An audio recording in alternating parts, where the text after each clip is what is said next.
Hello बच्चे।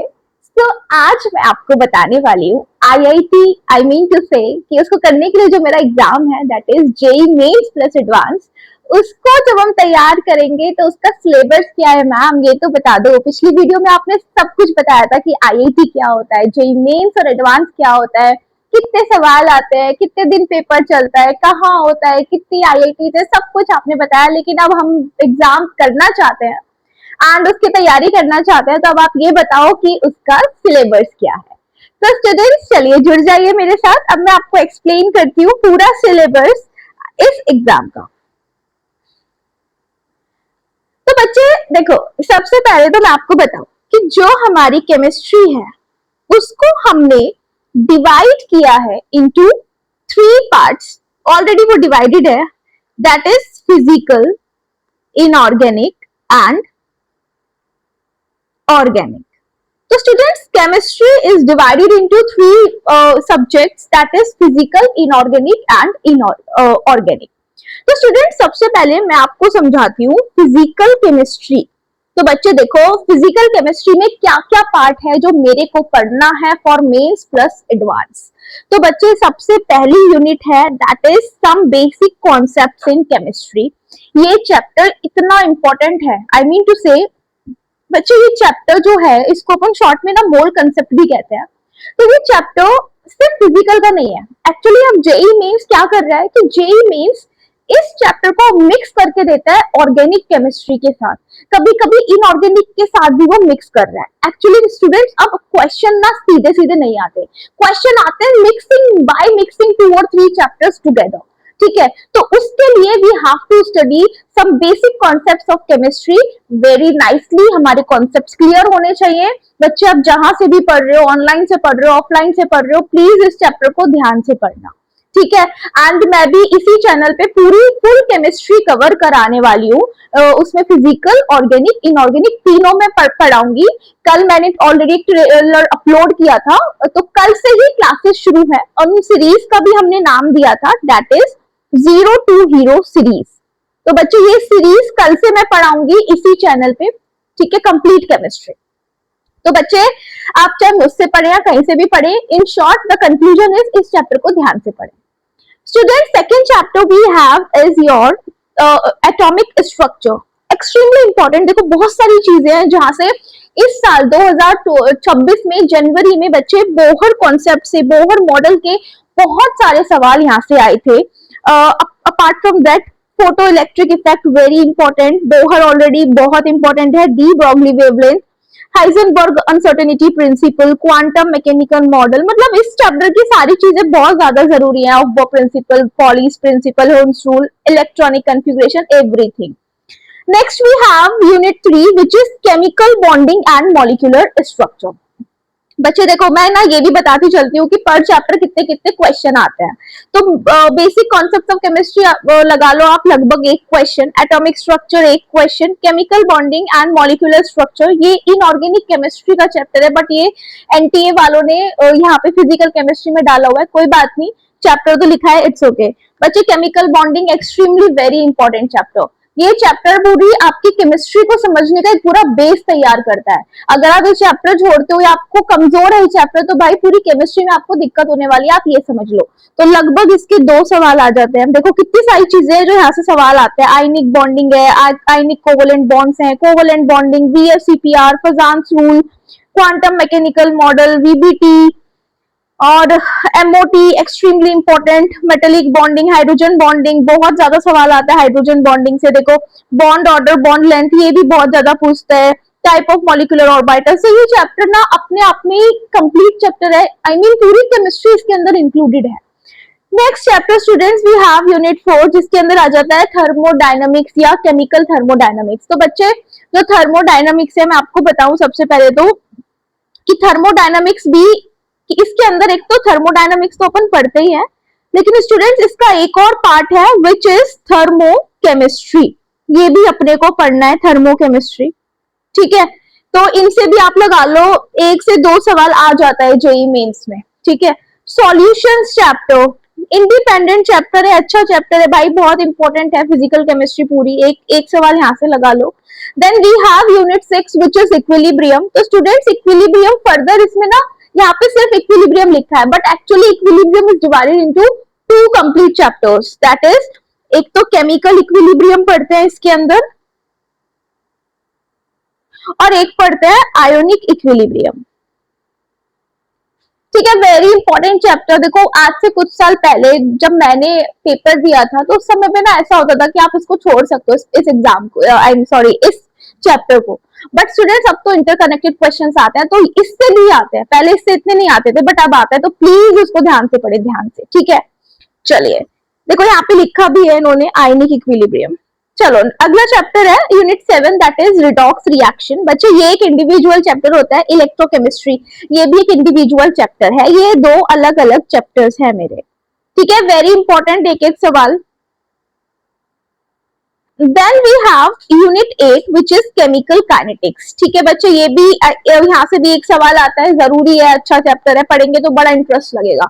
मतलब physical chemistry पूरी बड़ी इंटरेस्टिंग है, और जब मैं आपको कवर कराऊंगी तो मैं आपको कवर कराऊंगी कि देखो बच्चे, एक ना बात है, लोग ना एक चीज कहते हैं, क्या कहते हैं कि भाई जो आपका कभी भी ना शॉर्टकट मत अपनाओ, लेकिन वो बात सही है, अपनी जगह कंप्लीटली सही है कि कुछ चीजें विदाउट शॉर्टकट, एक्चुअली कुछ नहीं, सारी चीजें हमें विदाउट शॉर्टकट करनी चाहिए। बट यहाँ पे ना देखो, यहाँ पे अब मैं वो केमिस्ट्री में ना कुछ ऐसे ऐसे शॉर्टकट्स आपको सीखने पड़ेंगे जो मैं आपको बताऊंगी बताऊंगी डेफिनेटली, जो आपका सवाल को, अगर कोई सवाल 3-4 मिनट में हो रहा है तो उसको 1.5 से 2 मिनट में कर देगा। और यही तो मेरा एग्जाम मांगता है कि नहीं। अगर आप एक सवाल को 3 से 4 मिनट लगाओगे तो भाई भूल जाओ जेई। जेई में मैक्सिमम 1.5 से 2 मिनट आपका एक सवाल में जाना चाहिए। तो हम कुछ इस तरीके से पढ़ेंगे, आसान, सिंप्लीफाइड, इजी लर्निंग की फॉर्म में आपको कुछ शॉर्टकट्स बताऊंगी जहां जरूरी है, और कॉन्सेप्चुअल पूरी पढ़ाई करेंगे, बिकॉज जो बच्चे कॉन्सेप्ट्स के साथ नहीं पढ़ते ना, उनका मेंस तो निकल जाता है लेकिन एडवांस नहीं निकलता, आईआईटी नहीं पहुंचते कभी भी, है ना। उसके नीचे जैसे एनआईटीज हो गए या और अच्छे ठीक ठाक कॉलेज हो गए, लेकिन आईआईटी तो नहीं जाते ना, हमारा सपना तो आईआईटी है। तो हम बिल्कुल कॉन्सेप्चुअली इजी वे में पढ़ेंगे। चलिए स्टूडेंट्स, ये कहानी हो गई मेरी किसकी, पूरी फिजिकल केमिस्ट्री, है ना। तो भाई फिजिकल केमिस्ट्री काफी इंपॉर्टेंट है। देखो 25 क्वेश्चंस आते हैं, है ना, और अब तो इक्वल वेटेज लगा लो तीनों का, फिजिकल, इनऑर्गेनिक, इनऑर्गेनिक, यानी 25 को डिवाइड कर दो 3 सब्जेक्ट से हमारे केमिस्ट्री के अंदर, तो लगभग 8-8 सवाल हर ब्रांच से आएगा। कौन सी ब्रांच, फिजिकल से लगभग 8 आएगा, इनऑर्गेनिक से भी और ऑर्गेनिक से भी। चलिए अब मैं आपको बताती हूँ next which is my inorganic chemistry. बच्चे देखो फिजिकल केमिस्ट्री कैसी होती है, वो बड़ी ना थोड़ा नंबर से ज्यादा कनेक्टेड है ना, मैथ्स उसमें थोड़ी सी लग जाती है, कॉन्सेप्ट्स प्लस मैथ्स। लेकिन inorganic chemistry concepts plus learning, काफी सारी चीजें इसमें मुझे याद करनी होती है। कौन कौन सी, देखो जैसे यहाँ पे यूनिट 9 है, classification of elements and periodicity in properties. इसमें पूरी पीरियोडिक टेबल, एलिमेंट्स के बारे में, उनकी प्रॉपर्टीज, है ना, वो सभी चीज पढ़ेंगे, जैसे ionisation enthalpy, electron gain enthalpy, इन सभी पे इस बार बहुत सारे सवाल बने हैं। चलो next we have unit 10 P block elements. तो स्टूडेंट्स पी ब्लॉक एलिमेंट्स को हमने डिवाइड किया है, ये भी 2 चैप्टर में डिवाइडेड है। क्लास 11 में हम पढ़ते हैं ग्रुप 13 एंड 14, लेकिन क्लास 12 में हम पढ़ते हैं ग्रुप 15 से 18। मुझे पता है अभी कुछ समझ नहीं आया आपको क्या लिखा मैम ने, कोई बात नहीं, समय के साथ आपको आइडिया लग जाएगा कि मैं क्या बोला यहाँ पे। चलो स्टूडेंट्स नेक्स्ट आ जाता है unit 11 which is D and F block elements. Students पूरी एनसीईआरटी रीड करनी होती है इसमें, पूरी एनसीईआरटी भाई बहुत ज्यादा जरूरी है, प्लीज इसको पढ़ लेना, अच्छे से पढ़ लेना, ठीक है। तो एक सवाल यहाँ से लगा लो, और 1 से 2 सवाल यहाँ से लगा लो, एक सवाल यहाँ से लगा लो। चलो next we have unit 12 which is coordination compounds, एक सवाल। तो यहाँ पे आके मेरी और इनऑर्गेनिक भी हो गई फिनिश, ठीक है। चलो ठीक है, अब आगे देखो। तो बच्चे आगे आ जाता है मेरा क्या, ऑर्गेनिक केमिस्ट्री। बच्चे organic chemistry very conceptual, very interesting, very, मतलब बहुत अच्छे अच्छे सवाल बनते हैं मेंस और एडवांस में भी। ध्यान से पढ़ना, कॉन्सेप्चुअली तरीके से समझ समझ के, नो रोट लर्निंग। रोट मतलब what is rote learning ma'am, rectification, वो नहीं करना, समझ के काम करना है। तो स्टूडेंट्स यहाँ पे आ जाता है unit 13 purification and characterisation of organic compounds. यहाँ पे आप ये सारे प्रोसेसेस पढ़ते हो, देखो ये सारी क्वालिटेटिव एनालिसिस पढ़ते हो, है ना, नाइट्रोजन सल्फर ये एक है क्वांटिटेटिव एनालिसिस, कार्बन हाइड्रोजन का परसेंटेज निकालना, एम्पेरिकल वगैरह फॉर्मुलेज निकालना, तो ये एक यूनिट है। उसके अलावा बच्चे एक आ जाती है मेरी some basic principles of chemistry, है ना, इसमें हम बहुत सारी चीजें पढ़ते हैं, आइसोमेरिज्म भी इसी के अंदर आ जाता है। देन वी हैव इसके अंदर नॉमेनक्लेचर भी पढ़ना होता है ना, inductive effect, electromagnetic effect, resonance, hyper conjugation, ये सारा हमको पढ़ना होता है। इन सारी टाइप की रिएक्शन को समझना होता है, सब्स्टिट्यूशन, एडिशन, एलिमिनेशन, रीअरेंजमेंट, बहुत इंपॉर्टेंट है, ये बेस है ऑर्गेनिक को पढ़ने का। Then we have unit 15 which is hydrocarbon। तो स्टूडेंट्स यहाँ पे alkane, alkenes, alkynes, aromatic, hydrocarbon, Friedel Crafts, alkylation, भाई बहुत अच्छे अच्छे वैरायटी के सवाल बनते हैं यहाँ से, है ना, फंक्शनल ग्रुप के पे भी बहुत सारे वैरायटी वाले सवाल बनते हैं, तो ये ध्यान से पढ़ना है।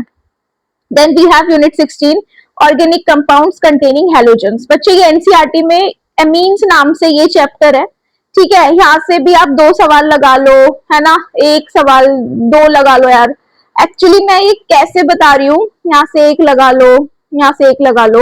अच्छा, ऑर्गेनिक केमिस्ट्री का ना, जैसे ये मैंने आपको सवाल बताया है कि भाई मैम यूनिट 14 से 1 आएगा, यूनिट 15 से 2 आएगा। अब पता है क्या होता है, जैसे मैं आपको पूरा बताऊं तो यूनिट 17 भी बताती हूँ, ऑक्सीजन वाली है ना, इसके अंदर alcohol, phenol, ether, aldehyde, ketones and carboxylic acids, ये सारे चैप्टर ना बच्चे अलग है ना, एक्चुअली इसको हटा दो, ये अमीन्स नहीं है बच्चे, हेलोजेंस है, तो ये हेलो एल्केन्स वाला चैप्टर है, haloalkanes and haloarenes, ये एक चैप्टर है जिसमें हम हेलोजेंस, क्लोरीन, क्लोरीन, ब्रोमीन से रिलेटेड चीजें पढ़ते हैं, ठीक है। फिर आ जाता है यूनिट 18 नाइट्रोजन, बच्चे ये अमीन्स है, एक्चुअली ये एक अमीन्स है। फिर यूनिट 19 आ जाता है बायोमोलिक्यूल्स, इसमें हम carbohydrates, proteins, vitamins, nucleic acids, hormones के बारे में पढ़ते हैं। फिर आ जाता है यूनिट 20 प्रैक्टिकल केमिस्ट्री, यहाँ से भी एक सवाल आपका आता ही है।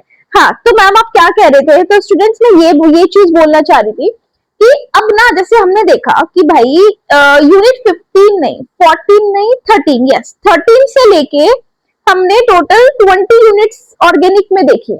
बच्चों ये ऐसा नहीं है कि एक चैप्टर से 1 या 2 मैम वेटेज बताओ, नहीं, ये पूरी की पूरी ऑर्गेनिक केमिस्ट्री इंटरकनेक्टेड आती है। सपोज आपने अमीन्स चैप्टर बोला कि हमें टफ लग रहा है, हम छोड़ रहे हैं, हम उसके ऊपर के सारे पढ़ रहे हैं, हम ये भी पढ़ रहे हैं, हेलो एल्केन्स और हेलो एरीन्स भी पढ़ रहे हैं, हम हाइड्रोकार्बन भी पढ़ रहे हैं, है ना, हम ये वाला चैप्टर भी पढ़ रहे हैं, ऑक्सीजन वाला, अल्कोहल, फिनॉल और ईथर वाला, aldehyde, ketones and carboxylic acid वाला भी चैप्टर पढ़ रहे हैं, है ना। तो बच्चे ऐसे काम नहीं चलेगा, कुछ नहीं पता कि अल्कोहल मिक्स होके आ गया किसके साथ, अमीन्स वाले चैप्टर के साथ, छोड़ना कुछ नहीं है। यू नेवर नो कि मैम अमीन्स तो पढ़ लिया था मैंने, एक बच्चे कहते हैं अमीन्स तो पढ़ लिया था लेकिन बायोमोलिक्यूल छोड़ दिया था, नहीं काम चलेगा। पहले चल जाता था, आज से बहुत 4-5 साल पहले, बट अब नहीं चलेगा। अभी आप पेपर उठा के देख लो 2026 का, जनवरी और अप्रैल का, भाई मिक्स होके आए हैं सवाल, ठीक है। तो ये पूरी ऑर्गेनिक केमिस्ट्री मिक्स होके आती है, और आजकल तो जेई वालों ने एक नया स्टार्ट कर दिया, फिजिकल केमिस्ट्री को ऑर्गेनिक केमिस्ट्री के साथ मिक्स करके दे रहे हैं, बताओ। तो छोड़ना कुछ नहीं है प्लीज, अभी टाइम है, देखो एडवांस तक मेरे पास अभी से लेके 12 महीने हैं, आप मेहनत कर लो यार। मैं हमेशा अपने स्टूडेंट्स को ये चीज बोलती हूँ कि जिंदगी का आपकी कुछ भी लाइफ स्पैन है, सपोज 70 है, 80 इयर्स आप जियोगे, उसमें से यार 1 साल ना अपनी किताबों के साथ ऐसे दो कि without distraction, full concentration and consistency plus hard work plus smart work. तो मैम बच्चे, मैं आपको सच बता रही हूँ, आपकी जिंदगी बदल जाएगी, आपका जो ड्रीम है ना वो पूरा हो जाएगा, आपका जो ड्रीम लाइफस्टाइल है वो खुद भी पाओगे, अपने पेरेंट्स, अपनी फैमिली को भी दिलवाओगे, ठीक है। तो जिंदगी का 1 साल तो यार देना होता है पढ़ाई में, जिसमें खो जाना होता है, समझो, ठीक है। चलो, हाँ, तो एक ना ये चैप्टर में बता दूं, प्रैक्टिकल केमिस्ट्री, भाई प्रैक्टिकल केमिस्ट्री पहले नहीं पढ़ते थे, टीचर आज भी नहीं पढ़ाते इसको, लेकिन स्टूडेंट्स इस चैनल पे ना हम सारे चैप्टर कवर करेंगे with full best chemistry, JEE oriented plus JEE mains plus NEET oriented content, और डेफिनेटली एडवांस तो मुझे कराना ही है, तो मैं बताती चलूंगी। नीट वाले बच्चे भी अगर कोई हमारे साथ जुड़ेंगे कि भाई ये एडवांस है, आप मत पढ़ो, वरना mains, JEE mains plus NEET, मैं यहाँ लिख देती हूँ कि जो आपका जेईई मेंस है और जो नीट है, इसका सिलेबस सेम है, ठीक है। फिर आ जाते हैं एडवांस। तो जहाँ पे एडवांस की बातें होंगी और जो मेरे साथ नीट के बच्चा बैठा होगा मैं बोल दूंगी भाई इसको आप स्किप कर दो, ठीक है। सो प्रैक्टिकल केमिस्ट्री पे आते हैं। अब इसको हम ना एक और नाम से जानते हैं विच इज क्वालिटेटिव एनालिसिस। ये एक और नाम से कुछ बुक्स में आप देखोगे तो क्वालिटेटिव एनालिसिस से अपन इसको जानते हैं। Practical chemistry, practical inorganic chemistry ऐसे भी जान लेते हैं, ठीक है। देखो इन्होंने ना मिक्स करके दिया है यहाँ पे।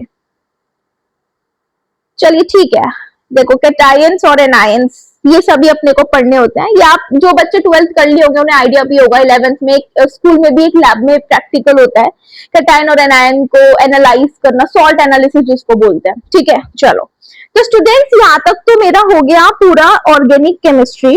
और अगर मैं आपको एक चीज और बोलूं तो बच्चे यहीं तक मेरा हो भी गया क्या, जेईई मेंस का सिलेबस। इतना है बस जेईई मेंस का सिलेबस। चलो कुछ बच्चे सोच रहे होंगे यार मैम बोल रही इतना ही है बस, मैम ये तो इतना सारा है। कोई बात नहीं, कुछ पाना है तो भाई घिसना तो पड़ेगा, घिसना तो पड़ेगा, है ना।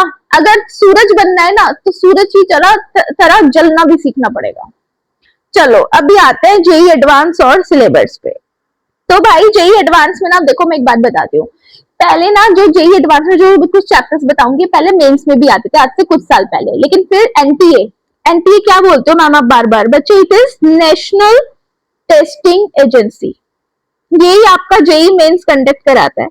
तो इन्होंने पहले इस सिलेबस को हटा दिया था, पहले था फिर बाद में रिमूव कर दिया और बोल दिया कि ये एडवांस में तो आएगा ही आएगा, उससे हम नहीं रिमूव कर रहे हैं। तो कौन कौन से चैप्टर है मैं आपको ये भी बता दूं। तो भाई एक तो है states of matter, gases and liquids, solid state, surface chemistry, hydrogen, S block and here you have isolation of metals. इसको एनसीईआरटी कहती है मेटलर्जी। इस चैप्टर का नाम एनसीईआरटी में क्या है, metallurgy. Then you have environmental chemistry, polymers, chemistry in everyday life, ठीक है। तो कितने चैप्टर हो गए गिनना जरा, 1 2 3 4 5 6 7 8 9। तो स्टूडेंट्स 9 एक्स्ट्रा चैप्टर यानी एक्स्ट्रा एफर्ट लगेगा फॉर योर एडवांस, ठीक है भाई। चलो अब मैं आपको बता देती हूँ लास्ट में कि स्टूडेंट्स ये सारे चैप्टर मैंने एक यूट्यूब पर फ्री सीरीज, मतलब आपको कुछ पे नहीं करना है, फ्री में आपको दूंगी सारी चीजें। फ्री सीरीज चला रही हूँ कल से 28 मई से। और हम उस फ्री सीरीज का नाम है 0 to हीरो सीरीज। बच्चे इसमें मैं कंप्लीट केमिस्ट्री कवर कराने वाली हूँ आपको, ठीक है, कंप्लीट केमिस्ट्री। और रोज आपको वीडियो मिलेगी 7 PM। ऑलराइट, चलिए students, so that's all for today. Please इस सिलेबस को ध्यान से लिख लो। मैं तो कह रही हूँ मैं जब आपकी तरह थी ना भाई तो मैंने तो अपनी स्टडी टेबल पे पूरा सिलेबस लगा लिया था, है ना, ये सारे के सारे चैप्टर्स, ठीक है। आप भी ऐसे लिखो, जो आपकी पढ़ने की जगह स्टडी टेबल है वहां पे इन चैप्टर्स को लगाओ। और जैसे जैसे पर चैप्टर आप कंप्लीट कर रहे हो प्लीज उनको कट कर दो, ऐसे काट दो उनको, ठीक है। उसमें एक सेटिस्फेक्शन मिलता है कि हाँ यार मेहनत तो हम कर रहे हैं। चलो guys, best of luck for your preparation. Thank you very much.